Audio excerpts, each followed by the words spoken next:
प्रिय विद्यार्थियों, सुप्रभात। आज हम कक्षा 12 हिंदी साहित्य में संकलित राम की शक्ति पूजा पाठ को अध्ययन करने जा रहे हैं, जिसके कवि हैं सूर्यकांत त्रिपाठी निराला। इसकी प्रमुख रचनाओं के बारे में आपने पिछले वीडियो में देखा था, जिसमें सबसे प्रमुख रचनाएं जो इनकी मानी गई हैं उसमें अनामिका है, परिमल है, गीतिका है, तुलसीदास है, अणिमा है, बेला है, नए पत्ते हैं, अर्चना है आदि इनकी प्रमुख रचनाएं थी। आपने पिछले वीडियो में राम की शक्ति पूजा पाठ जो पढ़ा उसके अंतर्गत देखा था आपने कि किस तरह से राम बहुत अत्यधिक परेशान से महसूस होते हैं अपने आप में। वो देखते हैं कि रावण के साथ पूरी शक्तियां लगी हुई हैं और ऐसी शक्ति में मैं रावण पर विजय कैसे प्राप्त कर पाऊंगा। क्योंकि सीता का हरण करके ले जाने के बाद में राम जब रावण पर युद्ध के लिए जाते हैं तो वो ये देख करके बहुत ज्यादा व्यथित हो जाते हैं कि किस तरह से रावण पर मेरी विजय प्राप्त हो पाएगी, क्योंकि सारी शक्तियां रावण के साथ थी। अंत में जब वो बहुत व्यथित होकर के उनकी आंखों में आंसू भी झलकने लग जाते हैं तो इस बात को देख करके जामवान उनकी स्थिति को पहचान जाता है, ताड़ जाते हैं और जामवान फिर उन्हें सलाह देते हैं, हे प्रभु, हे रघुवर, आप भी अब शक्ति की आराधना करो और आराधना से ही आराधना का नाश होगा। यानी कि जिस तरह रावण ने शक्ति प्राप्त की है ऐसे आप भी अब शक्ति की आराधना करके अपनी शक्ति को प्राप्त कीजिए और फिर आप युद्ध के लिए तैयार हो जाइए। और तब तक के लिए आप ये शक्ति प्राप्त करोगे, तब तक के लिए आप युद्ध से दूर हो जाइए। हम युद्ध का संचालन हम स्वयं करेंगे। अपने पूरे युद्धपति जितने भी हैं, यानी कपिगण जितने भी हैं, जितने भी हम सेनानायक हैं, सब मिलकर रावण के साथ युद्ध का मुकाबला करेंगे। तब तक आप शक्ति की आराधना में लग जाइए। ये यहाँ तक आपने पिछले वीडियो में देखा था। आज इस वीडियो में आप देखने जा रहे हैं इससे आगे का पाठ। तो देखिए, पुस्तक निकालें और देखें इसमें कि यह अंतिम जप ध्यान में देखते चरण युगल राम ने बढ़ाया कर लेने को नील कमल। जब भगवान श्री राम शक्ति की आराधना में बैठ जाते हैं और उनके पूरे के पूरे 107 जप हो जाते हैं, क्योंकि शक्ति की आराधना के लिए 108 जप करने थे और 108 नीलकमल उन्होंने शक्ति को चढ़ाने के लिए रखे हुए थे। अब जब लास्ट जप उनका होना था, उसके बाद केवल शक्ति को लिए माँ दुर्गा के लिए उनको कमल युगल जो कमल पुष्प अर्पित करने थे। तो ऐसे उस लास्ट जप के समय पर क्या होता है, इस स्थिति को देखें कि राम यह अंतिम जप ध्यान में देखते चरण युगल राम ने बढ़ाया कर लेने को नील कमल। कि अपने दोनों नेत्र बंद करके जब आराधना में लगे हुए तो राम ने उस भगवान भवानी के लिए, माँ दुर्गा के लिए कमल अर्पित करने के लिए जैसे अपना हाथ आगे बढ़ाया अंतिम जाप के लिए, 107 जाप वो पूरे कर चुके थे, अंतिम लास्ट 108वां जाप उनका शेष था। और उसके लिए जैसे ही भगवान राम का हाथ नील कमल उठाने के लिए गया तो वहां पर उसके हाथ में कमल नहीं आया। देखिए आगे पंक्ति में कि यह अंतिम जब ध्यान में देखते चरण युगल राम ने बढ़ाया कर लेने को नील कमल, कुछ लगान हाथ हुआ सहसा स्थिर मन चंचल, ध्यान की भूमि से उतरे खोले पलक विमल। जब भगवान राम ने अंतिम जप के लिए नील कमल के लिए हाथ बढ़ाया तो हाथ में कुछ हाथ नहीं आया, तो एकदम से व्यथित होकर के राम उन्होंने एकदम से दोनों अपने नेत्र खोले। क्योंकि ध्यान अवस्था में थे इसलिए नेत्र बंद थे। खोलते उन्होंने देखा तो वहां एकदम से वो नील कमल है ही नहीं। अब क्या करे भगवान, क्योंकि साधना का अंतिम जप था, यदि उस समय पूर्ति नहीं होती तो पूरा उनकी तपस्या भंग हो जाती। तो ऐसे में क्या उपाय किया जाए, भगवान एकदम से अस्थिर हो गए मुझे कि कुछ लगान हाथ हुए सहसा स्थिर मन चंचल और ध्यान की भूमि से उतरे, यानी ध्यान से उतर करके खोले पलक विमल, अपने स्वच्छ नेत्र उन्होंने खोले। देखा वहां रिक्त स्थान, ये जप का पूर्ण समय, कि वहां खाली जगह थी, कोई कमल नहीं था और जप का पूर्ण समय था। आसन छोड़ना सिद्धि, और आसन छोड़ के जाए तो उसकी सिद्धि भंग हो जाए। भर गए नयन द्वय, राम के दोनों नेत्र आंसुओं से भर गए। अब क्या किया जाए, जितनी मैंने तपस्या की, मेहनत की, वो सब पानी पानी हो गई, बेकार हो गई। तो अब मुझे क्या करना चाहिए। तो धिक जीवन का जो पाता ही आया है विरोध, धिक साधन जिसके लिए सदा ही किया शोध। जान की हाय उद्धार प्रिया का हो न सका, वह एक और मन रहा राम का जो न थका। यानी कि देखने की स्थिति हो गई, राम स्वयं व्यथित हो गए और वो यहाँ कहने लगे कि मेरे जीवन को धिक्कार है कि मैं जब से मैं आया हूं देखता हूं देखते देखते मुझे हमेशा मेरे जीवन में मैंने विरोध ही विरोध को पाया है। और धिक साधन जिसके लिए सदा ही किया शोध, वो साधन भी धिक्कार है जिसके लिए मैंने शोध किया, प्रयास किया, तपस्या की, ये सब भी साधन मेरे लिए बेकार हो गए। अब मैं क्या करूं। जानकी मां सीता को पुकारते, हे जानकी, हाय उद्धार प्रिया का हो न सका, कि मैं अब मेरी प्रिया यानी पत्नी अर्थात सीता का उद्धार नहीं करा सकता, क्योंकि रावण पर मैं विजय प्राप्त नहीं कर पाऊंगा। और हे सीते, तेरा भी उद्धार नहीं हो पाएगा। अब तेरे को मैं रावण से कैसे छुटकारा दिलाऊंगा, इस बात का भी दुख राम को वहां पर होता है। और वह एक और मन रहा राम का जो न थका। केवल एक राम का एक मन और था जो नहीं थक पाया, बाकी राम पूरी तरफ से हताश हो चुके।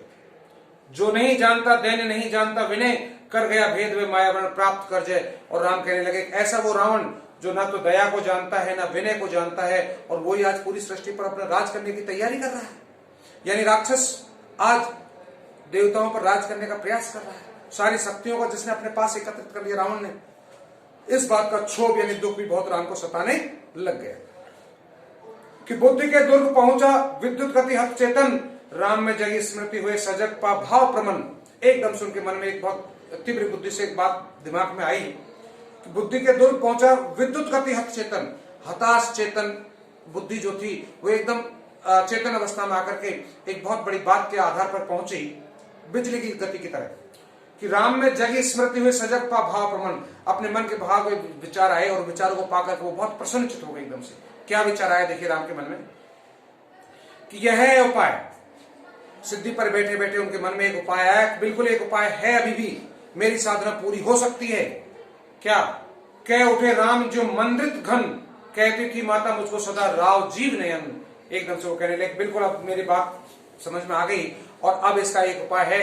और एकदम से तीव्र गति से एकदम मंद्रित घन बहुत गर्जना करते हुए बादल की भांति वो अपने मन में वो विचार कौंध गया और उन्होंने कहा मुझे बचपन में माँ राजीव नयन कहकर के पुकारती थी। और राजीव मन का मतलब कमल होता है, तो मेरे पास एक नहीं दो कमल है।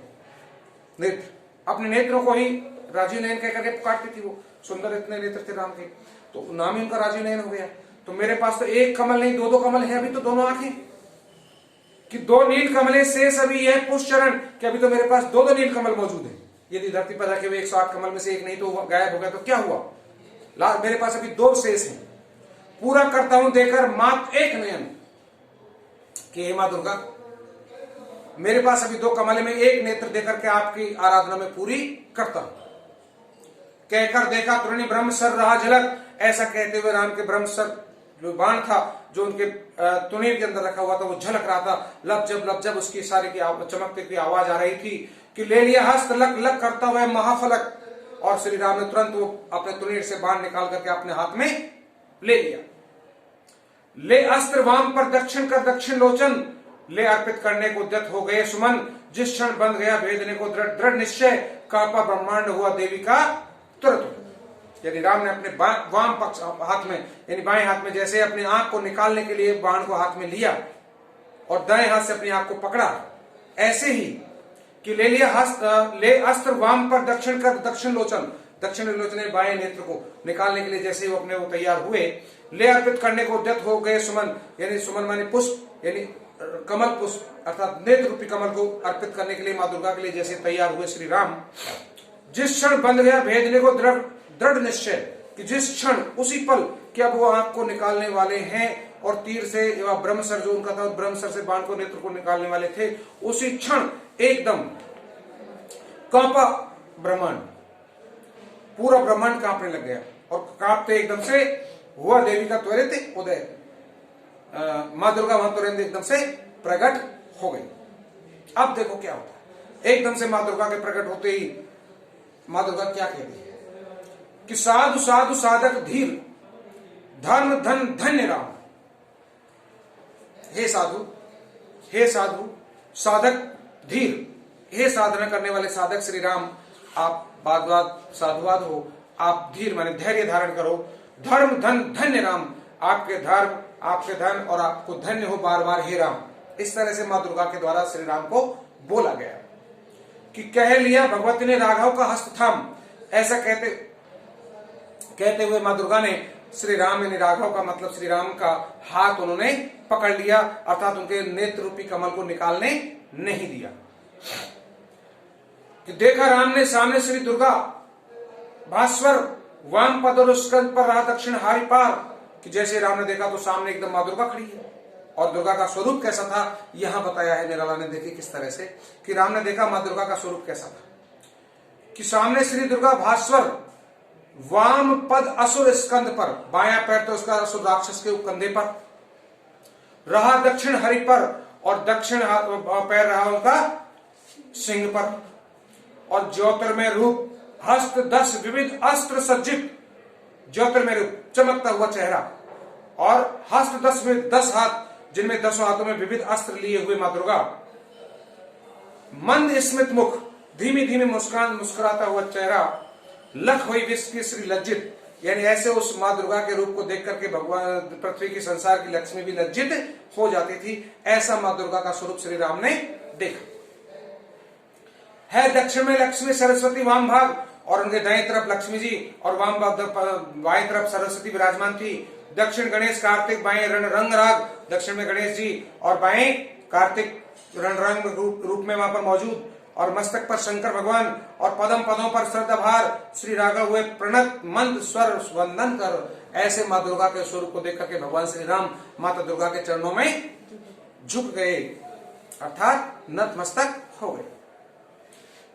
होने के बाद फिर क्या शब्द आए कि होगी जय हे पुरुषोत्तम नवीन।